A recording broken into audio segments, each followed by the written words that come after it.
Thomas Horrocks. On the 28th of May, he posted, "Good morning. There's no such thing as a biblical worldview." That was the tweet. And in fact, you almost expected after that the sentences, "That's it. That's the tweet. There's no such thing as a biblical worldview."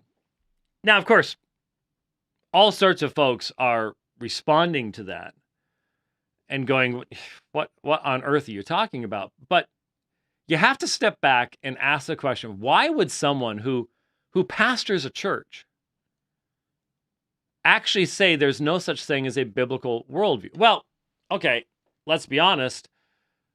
People of my generation had almost never heard of the phrase biblical worldview to begin with. There was insufficient attention being paid to the ever-widening gap between the worldview of the culture and the worldview of the church. This country, there was a real close relationship between the two for so long that it took us a while. The church is normally a little slow on the curve to start recognizing the impact of secularization upon our culture. But if you understand almost anything about theological liberalism, then you understand what's being said. I've said it many, many times before, that whether you believe this is a coherent revelation from God, not a simplistic manual, it's not. It was given over the course of 1,500 years, 40 different authors, 3 different languages. Just think of the political, technological changes that took place over those 1,500 years. The development of philosophy, Greek philosophy, developed during the period in which this is written and compiled. It is far more challenging than the human mind would ever be able to conquer in one lifetime, and yet simple enough for all the saints to understand. There are so many things supernatural about it. But what is truly under attack in our day, what, for example, is central to any kind of woke ideology, critical theory, promotion, is that there is no objective body of divine truth that is discernible by any means available to us from this collection of ancient works. And the dividing line, this is a program called The Dividing Line, the dividing line that you will see over and over and over again. And I've said this, I would say it was 1984, 85, somewhere around there. I started saying that the dividing line is between those who believe in the sufficiency of Scripture and those who do not, those who add to it and those who reject the fact that it is sufficient in and of itself.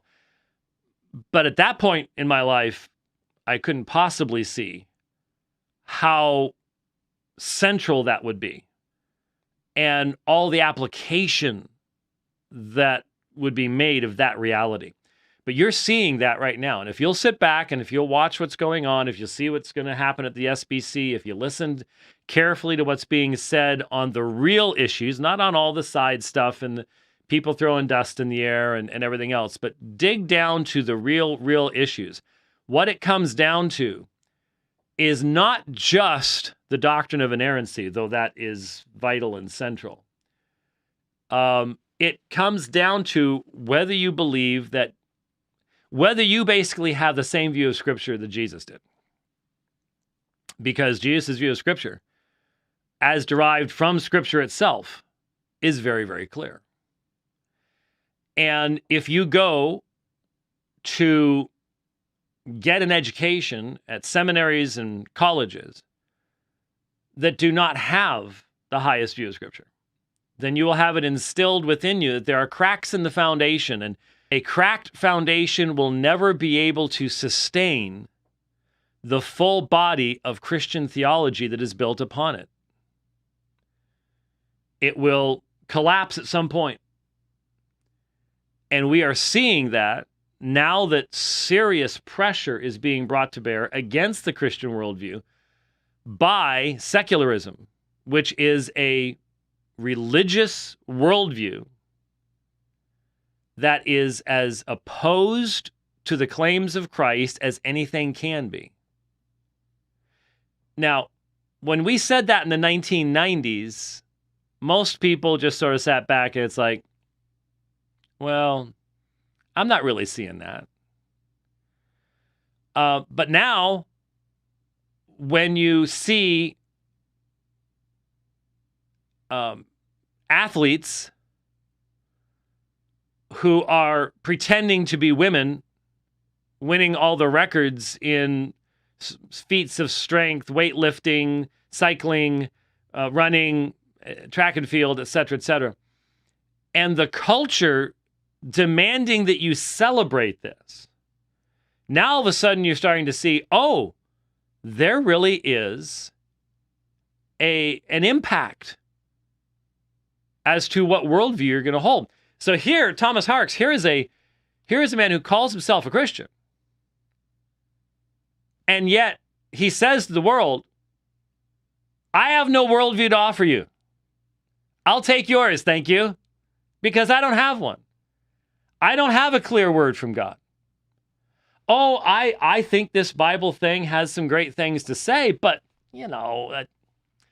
there really isn't any consistency to be found through all of it. It's very contradictory, and it's really up to us to sort of muddle our way through and figure out how it works for us and that kind of thing. And so we don't really have anything to say to you that would provide any kind of substance to the claims of Christ on your life.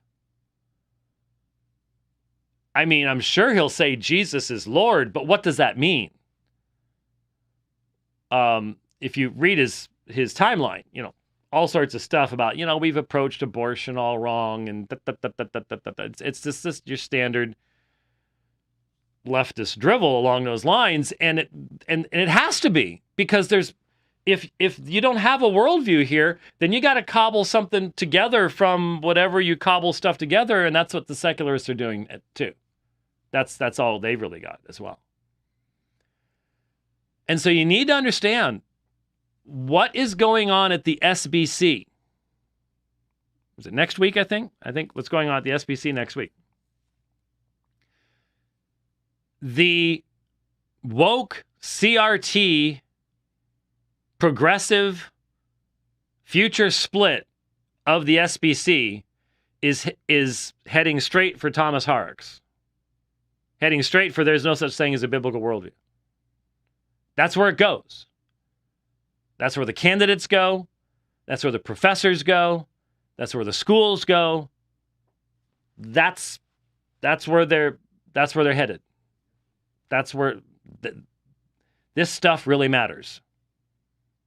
This stuff really matters, because if Scripture is not sufficient to communicate to us how we are to see the world that God created for his own purpose and glory, what do we have? What do we have? When you read the New Testament, is that what you get?